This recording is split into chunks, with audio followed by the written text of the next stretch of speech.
Nous avons une autre vidéo qui s'appelle Colo pour ados transgenres États-Unis, l'effet papillon. C'est la miniature de vidéo, on voit une jeune femme trans qui pointe du doigt joyeusement le titre de la vidéo. Lançant son t-shirt avec des glaces de parfum, laisse penser qu'il s'agit d'un enfant.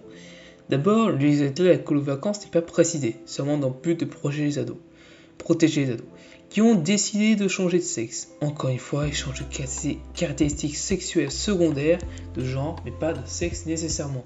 C'est dégradant de mettre en avant ceux qui sont trans ou entre les gens, alors que cela relève de l'intimité. La parole est laissée à Alice, femme trans, mais si la voix off persiste à l'appeler Matt. Processus de transformation, ce ne sont pas des têtards qui se transforment en grenouilles, merci. S'ensuit une ronde où les adolescents se présentent. Nathan témoigne que ce camp a été très bénéfique pour lui, ce qui est positif. On a l'exemple sur la plus jeune d'entre eux, une fille trans de 10 ans, où il ne dit jamais explicitement qu'elle est trans, car tôt ou tard, tous les enfants transgenres ont recours à la médecine. Ceci est faux, certains peuvent faire le choix de ne pas faire de transition ni d'opération, ils ne sont pas moins trans pour autant. Il est important de rappeler que les hormones que prend Daniel bloquent sa puberté et ne ralentissent pas la croissance ni le développement du cerveau. Le coût de 2 500 € par mois est mis en avant, alors que selon une association d'information transgenre, le coût de traitement est estimé à 1 200 € par mois, son prix étant largement surestimé, ou alors le cas présenté dans la vidéo est une pure arnaque. Il met l'accent également sur la difficulté à recourir à un tel traitement, et également en France. Le suicide est un véritable fléau chez les enfants transgenres, en moyenne 40% pensent au suicide. Le nombre de lois contre les transgenres est inquiétant dans certaines régions des États-Unis. Puis, on nous révèle que la miniature de débat est une maison peinte couleur de drapeau LGBT et transgenre. Je précise que ce n'est pas l'image de fond qui en est la photo, c'est en réalité un acte militant contre une église qui affiche une banderole « Dieu n'aime pas les PD ». Le bâtiment a été tagué et 6 coups de feu tirés par les fenêtres, ce qui témoigne d'une haine profonde. Les parents des camarades de la fillette trans les ont volontairement éloignés d'elle. On appréciera les points de vue des différentes personnes, les parents, les enfants trans, etc. De nombreux commentaires font lien entre certains stéréotypes de genre et la transidentité, que cette transidentité était un retour en arrière au niveau des genres. La face cachée du phénomène transgenre, encore une nouvelle vidéo. On commence directement par des images avec des extraits volontairement trop courts pour que l'on puisse comprendre dans le but d'avoir une réaction voulue et instinctive. La haine ou l'incompréhension vis-à-vis de la transidentité. Le premier extrait est celui d'une personne, probablement une femme trans ou non-binaire, et caractéristiques sexuelles secondaires d'un homme qui dit « Je ne vois pas ce qui vous fait dire que je suis un homme ». Je ne sais pas ce qui vous fait dire que je suis un homme, mais je ne suis pas un homme. Sous-entendant non pas que le spectateur est aveugle et ne voit pas ces caractéristiques sexuelles secondaires, mais que c'est plus complexe qu'un jugement sur physique, le genre. Cela relève de la volonté de la personne concernée. On remarque aussi le principe des drag queens qui met en lien avec la transidentité, alors que cela n'a rien à voir et relève de le travestissement volontaire et non de la transition, qui aurait la vertu de ne pas leur apprendre de stéréotypes de genre, de racisme qui ne sont pas prouvés. Je cite, suivi d'un reportage sur un enfant trans qui pense déjà changer d'identité. Ça ne veut pas dire qu'il peut également le faire ni prendre des hormones. S'ensuit un extrait avec 2 hommes visiblement nus. Nous allons vous donner 2 bonnes raisons d'avaler du sperme. Et aujourd'hui, on vous fait le top des bonnes raisons d'avaler le sperme. Faisons aussi la comparaison entre transidentité et fellation précise, ce qui s'associe injustement à la luxure alors que des personnes trans asexuelles existent. Le personnage qui a été tué, censé représenter le youtubeur, devient rouge et pleure du sang. Aujourd'hui, on va parler d'enfants et de sexualité. Aujourd'hui, on va parler d'enfants et de sexualité. Encore une fois, une personne n'a rien compris, ce titre est plutôt sa place de vidéo dans le sujet de la pédophilie. Cet assemblage d'enfants et sexualité a pour but de déclencher un malaise et du dégoût chez le spectateur. Je cite, vous allez découvrir pourquoi l'humanité se pose des questions sur le genre et plutôt que sur l'espace. Plus sérieusement, dans cette vidéo, vous allez comprendre tout le processus qui a conduit l'humanité à se questionner sur le genre, plutôt qu'à poursuivre la conquête de l'espace. En aucun cas, les études de genre font attaquer la crédibilité des études sur l'espace, et il me semble inutile de le prouver, le budget spatial et l'impact des études spatiales étant beaucoup plus grande que celle des théories du genre. On retrouve le lobby LGBT et la nouvelle langue trans est évoquée. Il résume cela grossièrement, comme si on n'était pas des hommes à cause de nos chromosomes, et que c'était d'une surdose de protéines à la cantine, avec une photo de viande. Le lien quant à la surdose protéine calco, d'une part, la viande n'est pas le seul aliment à contenir des protéines, d'autre part, la viande rouge a été classée cancérigène par l'OMS quand on surconsomme. Tous les accusés seront pendus haut et court. Bon, dans cette vidéo, ça va être radical. Pas de place au doute. Tous les accusés seront pendus haut et court. Sous couvert d'humour, on a une glorification de la haine, on a jusqu'à penser les adversaires, nous sommes qu'à peine qu'à 1 minute 30. On va mettre en avant une sexualisation infantile, alors que Nantes se déclare sans d'autre but que d'être terrifiante pour n'importe quel parent. Il fait le lien avec Alfred Kinsey, qui n'est autre qu'un pédophile, précurseur de mouvements de libération sexuelle. La transidentité n'apportant rien à voir des pratiques sexuelles, encore moins de la luxueuse des années 70. Il dénonce la complicité des journaux comme Libération et Le Monde dans l'affirmation de ce mouvement de pédophilie, comptant par exemple combien d'organes peut avoir des bébés, ce qui est répugnant. Il critique un enfant queer qui s'habille comme une drag queen, son exposition volontaire ou non est évidemment néfaste à la société mentale, qu'il soit queer ou non. D'après lui, il est impossible que 138 enfants se sentent différents, d'après France Info. Il dénonce par la suite l'hypersexualisation de notre société moderne, ce qui est en effet un problème majeur, mais encore une fois, il n'y a aucune raison logique de lier hypersexualisation et transidentité. Je ne vois pas comment les personnes trans seraient plus responsables de cela que les autres, cela n'a pas de sens. Il met sur le même plan les Masterbix, les 2003 qui sont obligés de twerker, et des oiseaux rares non genrés qui s'incrustent dans la société. Au passage, il se sert d'arguments comme ces idées disparaîtront aussi vite que la virginité dès 2003, ce qui est très insultant pour cette génération, tous ne sont pas sur les réseaux sociaux, ils ne participent pas à leur hypersexualisation. C'est aussi la critique, pour faire simple, des personnes non-binaires. On peut analyser les zozos comme étant la psychophobie, nous faisant douter de sa santé mentale, alors qu'il n'y a pas de lieu à le faire.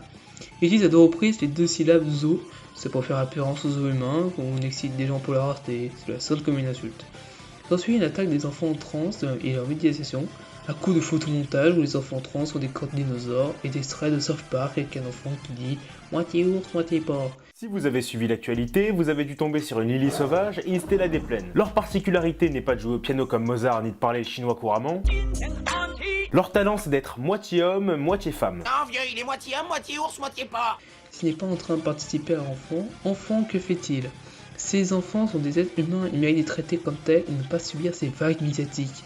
Ils foutent des émissions de télé volontairement et par les photos des têtes des enfants, veut-il en tant qu'intellectuel leur nuire? Pourquoi passer ces mauvaises images? Il expose Bilal Hassani comme étant de mauvaises influences pour ses enfants en prenant une vidéo de lui et parlant à sa place via un ajout de raccord, ce qui est insultant. De plus, il n'est pas trans, donc quel est le rapport? Wallah, qu'ils viennent ces klebs de Babtou.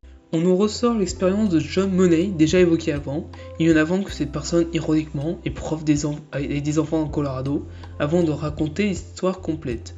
Ce que la vidéo ne montre pas, c'est qu'il existe des trans qui vivent leur vie avec leurs enfants, tout en étant professeur de biologie.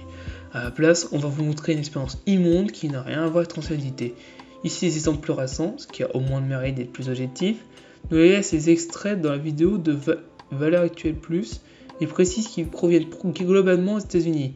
Le fait que les opérations soient coûteuses et donnent mauvais résultats n'est pas la faute des d'opérations en elles-mêmes, mais bien du chirurgien qui les exécute et qui fixe les prix. L'isolement et la perte d'emploi sont les effets directs de la transphobie et pas la transidentité en elle-même. Les modifications physiques et psychologiques sont souvent expliquées à toute personne qui fait des opérations ou qui prend des hormones. En France, les délais de réflexion à la transition peuvent aller jusqu'à plusieurs années. Leurs ADN leur rappellera qui ils sont. Effectivement, la communauté transgenre n'a pas pour vocation de changer leur ADN. Il affiche clairement à ceux qui le traitent de transphobe et d'homophobe qu'il ne veut pas les voir. Dommage, moi qui aurais voulu avoir une discussion construite me vaut la peine. Je sais déjà que certains SJW en carence de neurones sont déjà en train de me traiter d'homophobe anti-LGBT. C'est très méchant de dire des choses pareilles. Si t'es pas foutu de comprendre la nuance entre enfant et adulte et qu'il faut pas faire joujou avec les hormones, comme dirait Marius... Baisse ta main, j'ai pas envie de discuter avec toi. Nous avons encore une vidéo qui s'appelle I Want My Sex Back, Transgender People Regretted, Changing Sex, etc. En traduction, je veux retourner dans mon sexe, la population transgenre regrette de changer de sexe. On commence avec le décollage d'une fusée, avec le son des battements de cœur, et sur un texte visiblement religieux sur la présence de l'homme et de la femme. Une personne âgée dit c'est délirant, c'est une maladie mentale. La loi refuse que cela soit vu comme une maladie mentale en France. On voit une opération en fond, ce qui est pensé que c'est celle d'une réassignation sexuelle, une opération génitale qui peut être vue comme un péché ou quelque chose de mal. Tous les matins, une personne lit de la Bible, qui travaille à NASA, et il dit avoir rencontré à être féminin pour se rapprocher de ses sœurs, et il décrit un abus sexuel. La personne qui parle change, c'est une femme qui a écrit 3 livres sur la transsexualité, et qui dit avoir été traumatisée dans son enfance par sa mère alcoolique et ne lui disait pas qu'elle était trans pour sortir avec des garçons. L'un d'eux en apprenant nouvelle l'a battue, ce que la plupart des trans ne font pas au passage. Le chirurgien urologue nous informe que certains trans imaginent que la partie génitale après une opération les rendra plus heureux et plus dans le genre qu'ils apprécient. Le risque de dépendance à la chirurgie existe, ces personnes sont les premières à le savoir. Elle dit qu'elle a obtenu le droit de changer de sexe après révéler qu'elle s'auto-mutilait, ce qui est une grossière erreur de la part du corps médical. Une autre personne se dit gênée d'avouer à un voisin qu'il a fait une transition, puis une autre détransition. Il raconte comment il se travestit et dans quelles circonstances il a fait cette transition en 1980, ce qui n'a rien à voir avec celle d'aujourd'hui. La personne qui travaille pour la NASA affirme que son opération génitale s'est mal passée, une hémorragie s'est déclenchée. Celle qui a écrit des livres raconte que son vagin était trop petit et que les rapports sexuels sont douloureux, ce qui n'est pas le cas de toute personne ayant fait une vaginoplastie. Elles se sont dégoûtées par la phalloplastie, ce qui est très personnel, son vrai problème de ne pas s'aimer elle-même. Une autre personne a tenté de se suicider avec la cocaïne. Toutes les personnes trans ne sont pas pour autant des drogués. Il dit avoir aidé une personne trans à la transition en lui donnant des informations sur sa propre transition, ce qui l'a amené à ne pas se suicider. Il a également lancé un site internet pour aider celles et ceux qui regrettent la transition. Clairement, on sent la bonne volonté derrière ce gisement, il répond aux malades des autres de les aider. Cette vidéo est l'antithèse d'une vidéo transphobe médiatique, quand j'ai dit statique, comme quoi on peut faire une vidéo contre transidentité sans être transphobe. Ellen Page annonce qu'il est transgenre et non-binaire et devient Elliot Page, Smiley qui pleure. D'abord, on commente un choix qui nous concerne joliment très saillant testicule, merci de nous rappeler que cette vidéo est destinée à un public hétérosexuel masculin. Ce serait inattendu vu qu'elle était lesbienne et portait ses féminismes. Les deux ne sont pas incompatibles par exemple. On trouve des hommes et des femmes trans qui sont féministes et homosexuels. Où est le problème ? Il est gêné car il a fait une vidéo à son sujet en tant que femme, mais c'est son problème à lui, pas à Elliot. Il pose la question en direct si les trans vont jusqu'à changer de papier officiel, preuve une fois plus que la direct n'est pas une bonne idée pour traiter ce sujet sensible, et serait élevé au rang de demi-dieu. Bien sûr que non, c'est un être humain, le fait qu'il serait apprécié n'y change rien. Il va y avoir une vague de suicides dans la planète entière. Ce n'est pas une exagération mensongère qu'il a visiblement. S'il y a plus de trans, il n'y a pas nécessairement une vague de suicides à la clé. Associer transidentité et suicide systématiquement, c'est la transphobie. Il a une communauté qui la soutient dans tout ce bordel. On sent qu'il ne peut pas vivre sans commenter tout ce qu'il voit et que sa vidéo n'apporte rien de nouveau sur ce sujet. Tout est résumé. Après, c'est mon avis personnel. Il compare le nouveau genre d'haleine au genre d'un croissant, ce qui n'est pas réjouissant ni utile. Il pense qu'il est devenu gay par pur politisme. C'est tellement puéril de sa part de critiquer. Le plus sage de toute façon n'est pas de juger la personne. Pour ce qui en est de sa vidéo, un père de famille en prison pour avoir appelé sa fille biologique de 13 ans, 6 mois de prison ferme pour cela, c'est vraiment l'acharnement, sachant que l'on a des parents avec un enfant trans et majeur qui ne respectent pas son genre, et ce depuis de nombreuses années.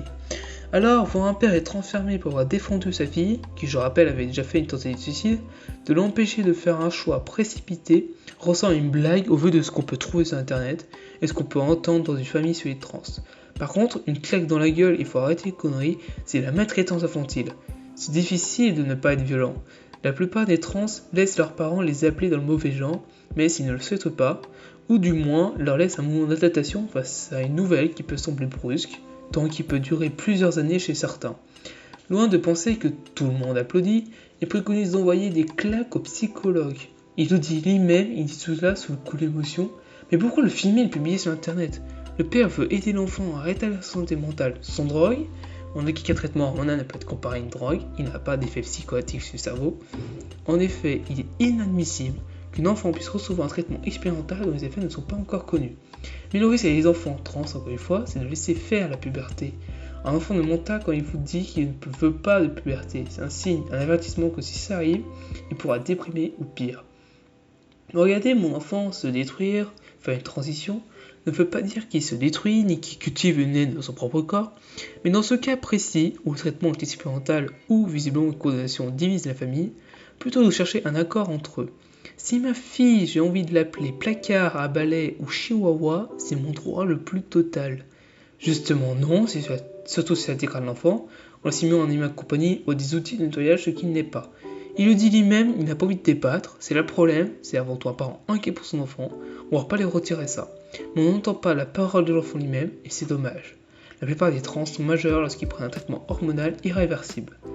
Les outils vidéo problématiques sont les micro-trottoirs qui mettent l'accent sur un détail. du genre la transphobie dans le football féminin, en se focalisant sur le fait que ces personnes seraient forcément avantagées avec leurs hormones, alors que le corps de femmes trans produit une fois moins de testostérone que les femmes cisgenres. Vous êtes tranquillement en rendez-vous avec vos petites copines jusqu'au moment où vous avez vu qu'il a un pénis. Pourquoi pleurer-elle systématiquement ces parties générales pendant un rencard? Il ne se résume pas à ça. Une personne trans ne se présenterait pas comme ça. C'est quelque chose qui met très mal à l'aise les personnes interrogées. Par exemple, c'est un admettre fuir aux toilettes. La plupart répondent non, mais ce n'est pas en soi de la transphobie, simplement la vie. Certains ont du mal à concevoir le mariage ou que certaines personnes trans puissent se reproduire. C'est pourtant vrai, et ça ne devrait pas être compliqué à conceptualiser. Une personne trans aura peut-être du mal à avouer sa transidentité, mais l'honnêteté prime. Il y en a qui sont ouvertement transphobes. Tu es né en mec, tu le resteras. Son choix se basant sur son ressenti personnel, qui n'a pas vraiment place dans la conception du genre de l'autre. Le problème est que si on met une catégorie mixte de personnes trans sans les intégrer dans la compétition entre genres, on les met de côté, on les empêche de conquérir aux autres. De plus, on manquerait de concurrence, qui n'arrange pas la chose. Qui plus est, la transphobie dans le sport n'est peut-être pas la plus importante des transphobie dans les médias. On peut mentionner la nouvelle vidéo de Va+, suis-je un homme, avec un bruit négatif à chaque fois que les personnes ne le sujet pas sont ses caractéristiques sexuelles secondaires. Avec une musique ridicule en intro, dans ces temps de confusion et de fluidité des genres, le mot confusion peut avoir des connotations négatives, comme le témoignage d'une personne ayant des lacunes sur le sujet. On entend le son d'un homme qui prend un coup dès que la personne doute du genre de la personne en face d'elle, avec une image de repos trans qui apparaît, avec l'idée que les jeunes sont plus impactés que les personnes plus âgées, alors qu'on retrouve dans les deux cas sans préférence. Les choses seraient plus compliquées qu'avant, alors qu'il n'y avait rien de plus simple que de laisser le choix à une personne concernée choisir. Il met ensuite la personne en confrontation avec son affirmation dans le cercle familial, par exemple en leur demandant si leur fils ou leur fille se déclarait d'un autre genre. On demande également ce qui pousse à dire qu'il est un homme, on assiste à la description simple des caractéristiques sexuelles secondaires de la personne, sauf que l'apparence n'est pas suffisante pour déterminer le genre d'une personne. Il pose la question de pourquoi dans le langage on distingue l'homme de la femme, au lieu de dire humain, mais on pourrait leur demander par exemple pourquoi on parle des hommes au lieu d'humains, en incluant les femmes quand on parle de notre espèce. Si ça n'est pas une preuve de sexisme, qu'est-ce que c'est? Il qualifie leur vie de subjectif et donc ne serait pas objectif, alors qu'ils sont un peu plus clairs. C'est à la personne concernée de choisir son genre. Au moins, un appel au respect est un questionnement posé. Quel est son objectif? Ce n'est pas puéril, en lui posant une question de s'il coucherait avec une personne trans, plus généralement en femme trans, et que si c'est transphobe, s'il répondait non, alors que c'est juste la base du consentement et sans intérêt. La transphobie serait un mot à la mode chez les plus jeunes, il fait souvent tourner à tort et à travers, mais reste plus employé. Car la transphobie est de plus en plus récurrente. Il ne s'agit pas d'une mode, mais de dénoncer une haine des personnes transgenres. Également, le fait de se focaliser sur la modification que les personnes trans amèneraient à notre société, quand elle est mixte, sachant que toutes les personnes trans ne sont pas d'accord, en rabaissant la question de transphobie qui est complexe et réelle, est inacceptable. Par exemple, les vidéos, le mot femme est transphobe, le lait maternel est transphobe, ou encore le col de l'utérus transphobe sont irrespectueuses. Le problème n'est pas d'avoir des avis différents, chacun possède son opinion, mais qui ne le sache pas, c'est la haine des trans qui transpire dans les commentaires. Quand j'en vois dire au bûcher à une personne enceinte, qu'elle soit trans ou non, c'est inacceptable, cela me met en colère. Je ne vous fais pas la morale, j'expose simplement mon avis. Mais il y a une différence entre écouter différentes sources pour se faire une opinion et aider à diffuser de la haine. Et même si ce n'était pas l'intention de base de ces youtubeurs, leur section commentaires parle pour eux. Ne vous épargnez les commentaires haineux qu'on retrouve sur toutes ces vidéos. Bonne journée et à bientôt pour un nouvel article.